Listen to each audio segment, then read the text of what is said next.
Latest আপডেটগুলো সবার আগে পেতে আমাদের চ্যানেলটিকে সাবস্ক্রাইব করে পাশে থাকা বেল আইকনটি প্রেস করে এনেবল করে দিন আমাদের নতুন আপডেটগুলো সবার আগে পাওয়ার জন্য। তো হ্যালো বন্ধুরা, কেমন আছেন সবাই? আশা করি সবাই খুবই ভালো আছেন। আপনারা দেখছেন টেকনিক্যাল 0.1 ইউটিউব চ্যানেল। আজকে আপনাদের মাঝে হাজির হয়েছি এমন একটি টপিক নিয়ে, যে টপিকটি কোনো টেক রিলেটেড না। টপিকটি হচ্ছে 2020 সালে এসএসসি পরীক্ষার্থীদের জন্য।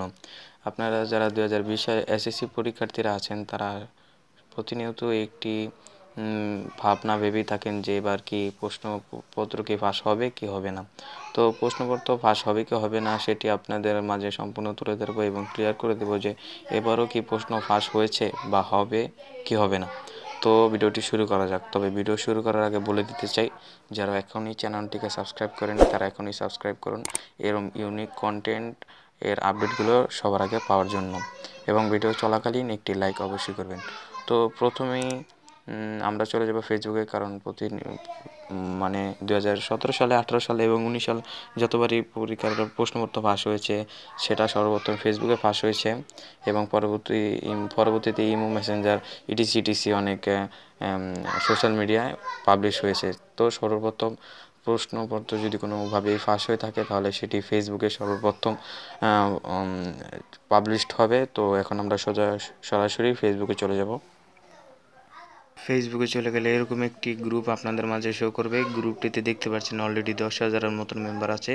এখান থেকে সব প্রশ্নপত্র আদান প্রদান করা হয় শোনা গেছে। তো পেজটির অর্থাৎ গ্রুপটির লিঙ্ক আমি আমার ডিসক্রিপশনে দিয়ে দেবো, সেখান থেকে জয়েন করে নেবেন। তো পেজটিতে দেখছেন অলরেডি 10,000-এর মতো মেম্বার আছে। তো নিচে আপনারা কি লেখা আছে দেখতে পাচ্ছেন, ঢাকা বোর্ড 100% শিওর প্রশ্ন দেওয়া হবে। এখানে দেখছেন আপনারা তারা তাদের ডিটেলসও দিয়ে দিয়েছে, এবং ছবিও দিয়ে দিয়েছে। এবং নিচে আরেকটি পোস্ট আছে, গণিত প্রশ্ন লাগলে যোগাযোগ করুন, 100% কমন ইনশাআল্লাহ।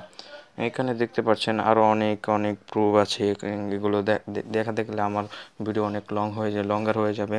তো এখান থেকে আপনারা প্রশ্নপত্র আপনারা যাচাই করতে পারবেন, সেটা আপনাদের উপর নির্ভর। তো এখান থেকে আপনারা প্রশ্ন নিতে পারেন, আপনারা নিজেরাই যাচাই করতে পারেন যে প্রশ্ন কি ফাঁস হয়েছে কি হয়নি। কিন্তু আমার মতে আমি বলে দিতে চাই, এই প্রশ্ন এবার 2020 সালের যেমন সিকিউরিটি এর কারণে প্রশ্ন সম্ভবত ফাঁস হয়নি বা হবে না। তো আপনারা অনেকেই ফেসবুকে তারপর ঘাটাঘাটি করে থাকেন যে প্রশ্নপত্র ফাঁস হয়েছে কি হয়নি সেই জন্য। তো আপনারা এরকম গ্রুপে গিয়ে দেখে নিতে পারেন, সেখান থেকে যাচাই বাছাই করতে পারেন। তো সেখান থেকে যাচাই বাছাই করে আপনারা বুঝতে পারবেন ফাঁস হতেও পারে আবার নাও হতে পারে। তো সেটা আপনাদের উপর নির্ভর। তো ভিডিওটি যদি ভালো লেগে থাকে তাহলে লাইক করতে ভুলবেন না, এবং সাবস্ক্রাইব তো অবশ্যই করবেন। কমেন্টের মাধ্যমে জানিয়ে দেবেন আর কী ধরনের ভিডিও চান।